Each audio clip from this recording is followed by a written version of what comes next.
I am Daniel Lucas, and welcome to Book 101. Book 101 is all about the books that I read for the last 40 years, and today I have my special guest. She's award-winning author, and of course, best-selling author to no other than Miss Kat Rambo.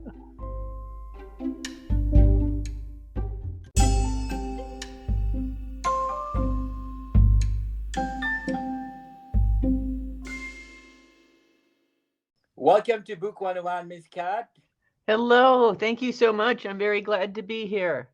And can you please introduce yourself?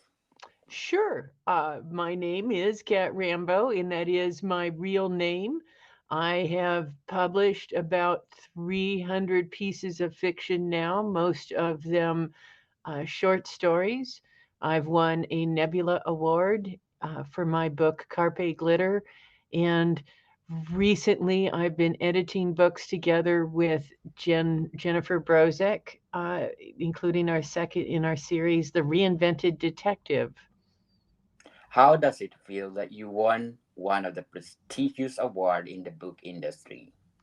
It was very exciting. It was sort of surreal because it was the first year of the pandemic and everything was virtual, but it was very lovely having seen sort of what goes into the award ceremonies and all the work and consideration. I was just surprised and pleased and all sorts of good emotions. What inspired you to become an author? My grandmother, because she wrote young adult fiction under the name H.D. Francis, that's her initials. Um, and she was the person who bought me my first typewriter and always encouraged me to read. And it was always assumed in the family that I would follow in her footsteps.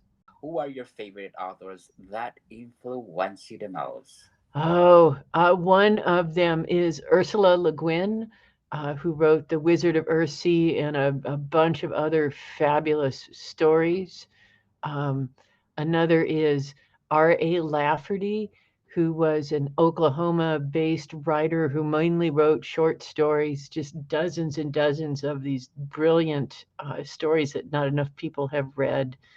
And another is James Tiptree Jr., who mostly worked in short stories, and that was the pen name for Alice Sheldon, another amazing science fiction writer. So there's three of the many, many I could mention. If you describe the writing styles of your favorite authors, what is it or what are they?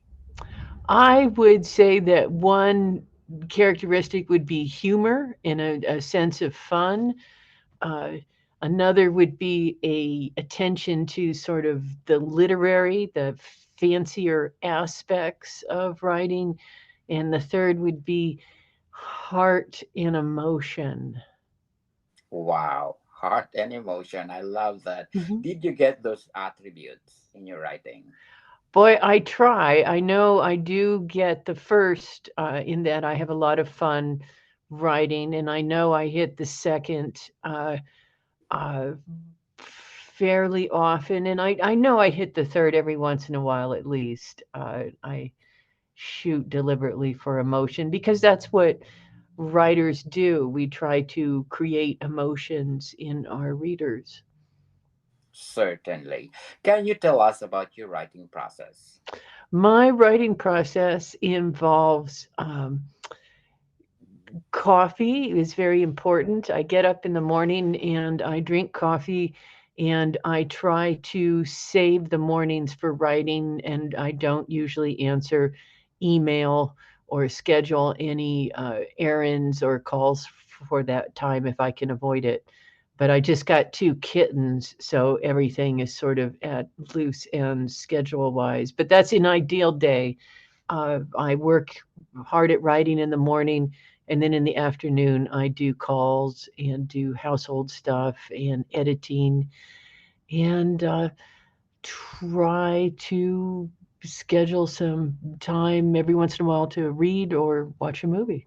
Definitely energize yourself. What challenges have you faced in your writing career? What challenges have I faced? Well, I think part of it is the realization that a writing career is something that you work at long and steadily.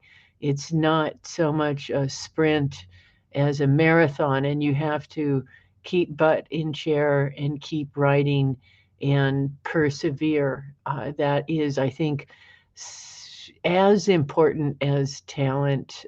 Sometimes, and you can be super talented, but if you don't persevere, it's not going to do you much good.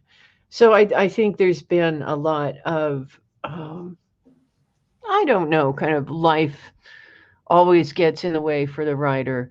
So you've always got aging parents or sick pets or the inevitable tragedies and ups and downs of life. So learning to deal with that and maybe using it as the things to make stories out of has been an interesting and engaging challenge.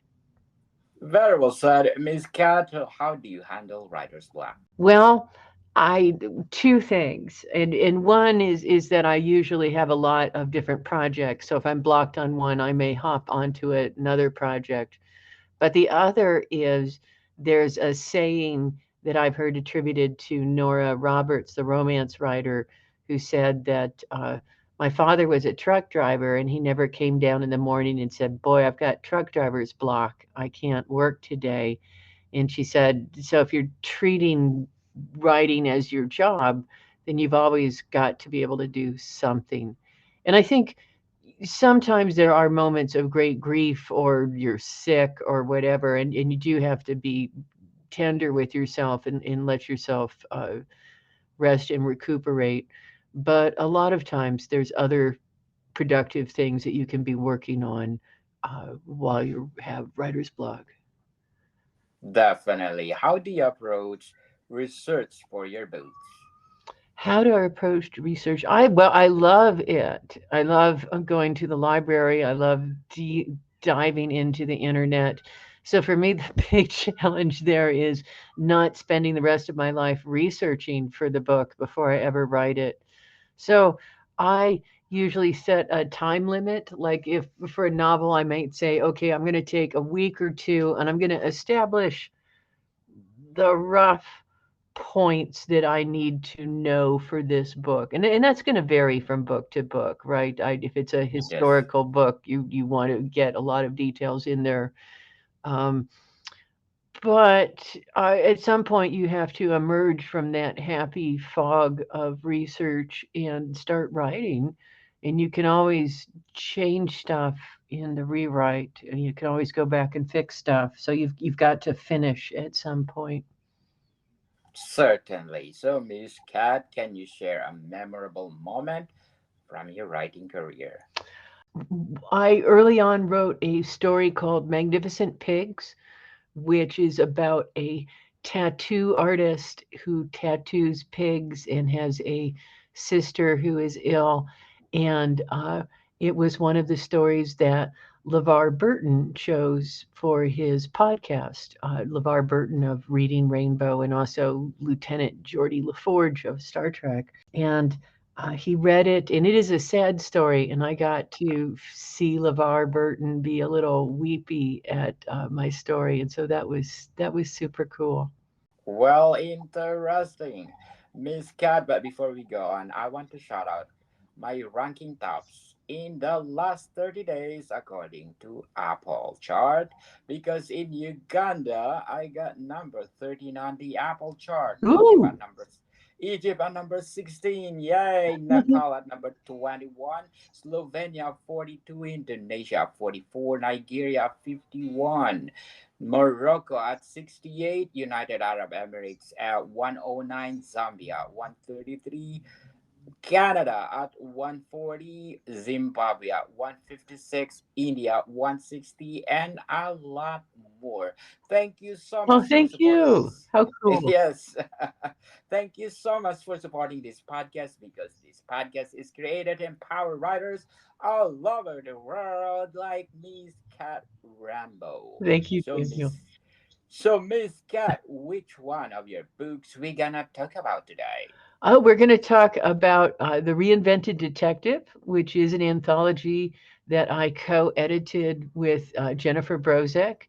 It is coming out this month, and it is stories of science fictional detectives or crimes or methods of justice. And it was a lot of fun to put together because we both love detectives and we both love shout outs to some of our favorite detectives. So there's a Miss Marple shout out, and there is a Sherlock Holmes one, of course. The Reinvented Detective. What behind the title of this anthology? Well, we wanted to do a series of anthologies. And so our first one was The Reinvented Heart, which was stories of romances or relationships, even non-romantic relationships in the future. And when we were thinking about a follow up, we thought, okay, we would do the next one. Jen got to pick, so she wanted to do detectives. And we're hoping to do a third, which is my uh, pick of the theme, which is the reinvented coin, which will be science fictional stories about money and economics and trade. Because I think these are basic human stories that we tell over and over in different guises. And so it's fun to see people tell new versions of them, setting them in the world of social media and artificial intelligence and uh, long distance relationships, which aren't just across time zones, but maybe across galaxies as well. Miss Cat, how do you approach character development in this anthology? Um, I think for us, the main character had to be someone that the reader identifies with, and that the reader finds engaging and likable and wants to know what's going to happen with them. And I think for readers that really love detective stuff, there is a chance to re-encounter kind of familiar detective tropes or, as I said, particular characters like Sherlock Holmes. What is the best highlight of the Reinvented Detective? For me, it is a story by my friend Rosemary Claire Smith called Murder at the Westminster Dino Show, where instead of being a dog show, these people are exhibiting tiny genetically engineered dinosaurs. And so one of the characters is a tiny Tyrannosaurus Rex. And when I say tiny, I think they're about, I want to say 6 to 8 inches tall, and they know sign language, right? They're not super smart, but this one knows. Her name is Timidity Rex, and she is one of the people who solves the murder. And I just think, to me, the idea of a tiny dinosaur detective is so freaking cute and clever and fun that I absolutely adore it. So, Miss Cat, what is the big difference of writing short stories and writing a novel? Well, with a short story, you really have to aim for one target, so to speak. You have to kind of make it the story about one particular aspect of human existence. Whereas with a novel, you can do multiple aspects and have multiple stories and multiple characters or multiple phases of somebody's life. Um, a story is the story is closer to a dream, that you go into and you live in it for a while, and then you wake up and maybe you understand something, or maybe you're just puzzled by that dream. But it is a definite finite experience. Whereas a novel you can come back to and read in one sitting, or read over the process of weeks if you only have a limited amount of time or you're a very slow reader. So the experience. of writing is partially knowing that the reader's going to come at things in different ways, if that makes sense.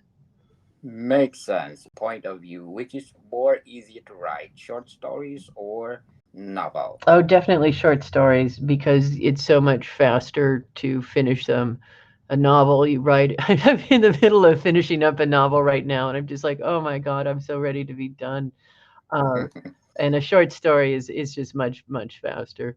How do you think your reinvented detective stands out in its genre or category? You know, I think it stands out in that it is a very good example of new writers, people who are working in the field and writing current fantasy, writing current science fiction. Um, and I think it's also, I don't know, it's going to appeal to people who love detective stories and kind of like new slants on them. And I think that some of these stories are, you know, it's hard to say stories are new, but they're introducing, I think, new and interesting ideas. Very well said, Miss Cat. So what kind of readers do you believe will connect most of your book and why? I think probably people who love short stories. Certainly, science fiction people are going to enjoy them. Mystery readers are going to enjoy it. But above all, it's going to be people who appreciate short stories and the different forms they can take, the different points of view, the different structures. And particularly, mystery stories can be structured in such interesting ways that short story devotees will particularly appreciate that. Certainly. Are there any plans for a sequel or related works to expand on the story or themes? Well, I am hoping that we'll do a third Reinvented Coin anthology. And I know that the story I mentioned, the Murder at Westminster Dino show, I know Rosemary has written a follow up to that called Murder at Castel de la Cava, which I don't know if it will. I think she will probably sell it before we can ask for it, but I'm hoping she'll write another of the tiny dinosaur stories for us for that as well. Good luck for that, Miss Cat. But before we go on, I'm inviting you to listen to my other podcast, Food 101, on our fourth season with Chef Alessandro, one of the best executive chef in one of the five-star Hmm. restaurant in downtown Toronto. Plus, one more, our books are out.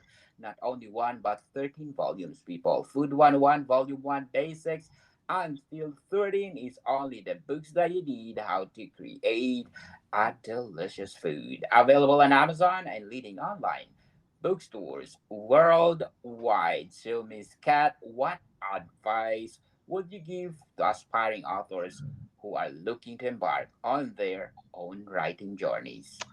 I would tell them that it is the act of sitting down and writing that teaches them as much as anything else, that they're really not going to start learning until they start actually trying to put together stories. So if they're already doing that, yay, that's amazing.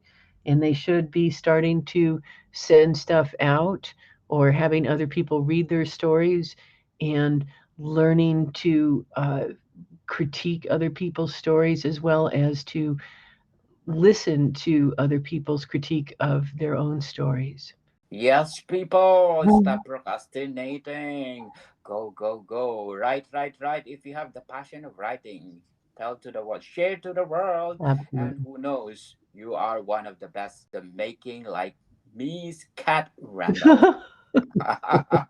Award winning author and best selling author. So stop procrastinating and go, go, go. So, Miss Cat, how do you see your book fitting into broader literary landscape or cultural conversations? Well, I think it deals with a lot of the anxieties people have about current life. One of the things that people often say about science fiction is that while it pretends to be about the future, it's mainly about our own lives seen through another filter. And so there are stories in there about artificial intelligence. There's stories in there about social media. There's stories in there about constructed identity and uh, deleted memories. And I think uh, as a kind of look at what people are anxious about and thinking about and interested in, it's a super anthology for seeing that range of subjects.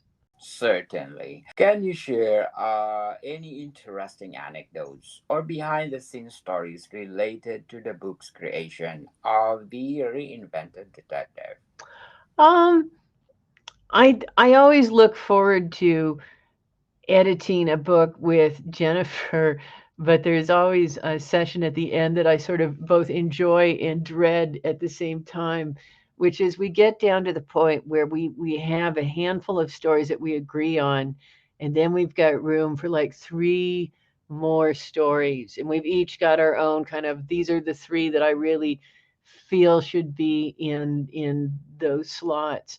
And we I mean we never get angry with each other, but we get impassioned, and we really have to explain to each other why our list is the list. And um we never get to the point where one of us gets their way on all three. It's because life is compromise. And one of the things that makes an anthology that's done by two editors interesting is that sort of shared vision.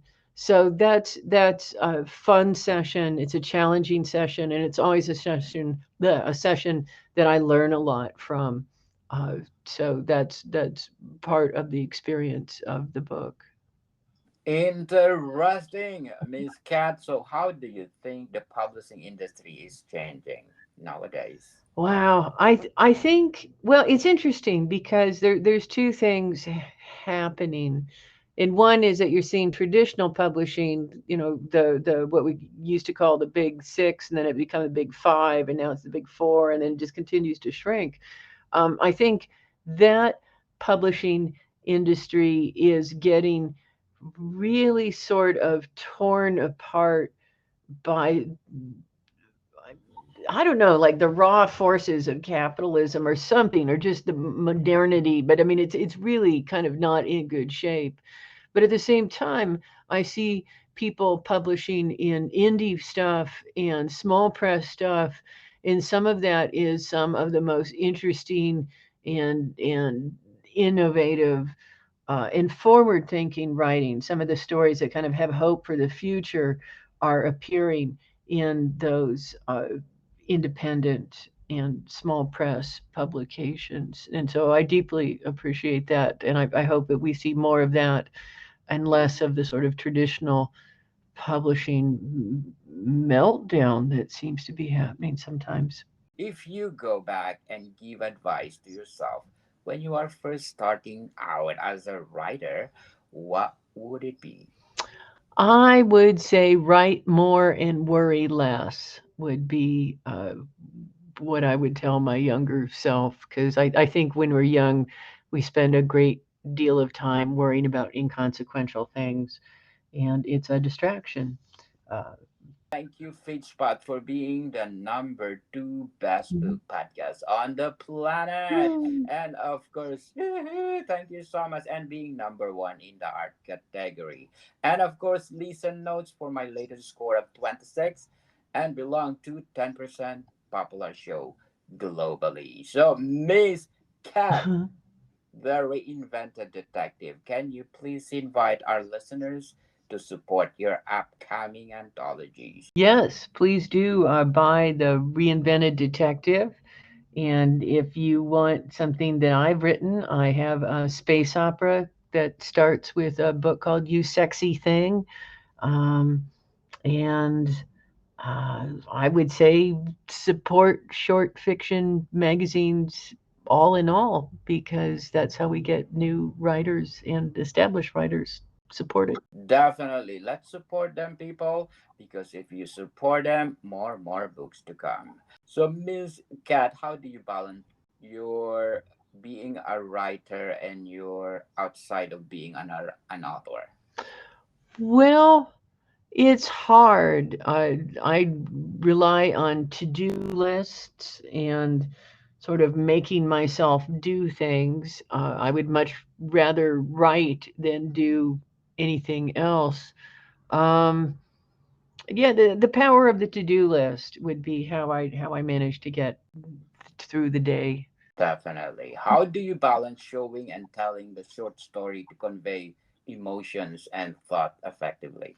Oh, there's so much that you could say about that question. I think that showing the effects of emotions on the protagonist's body, like the heat of the sting of tears or the kind of clenching of emotion in the throat.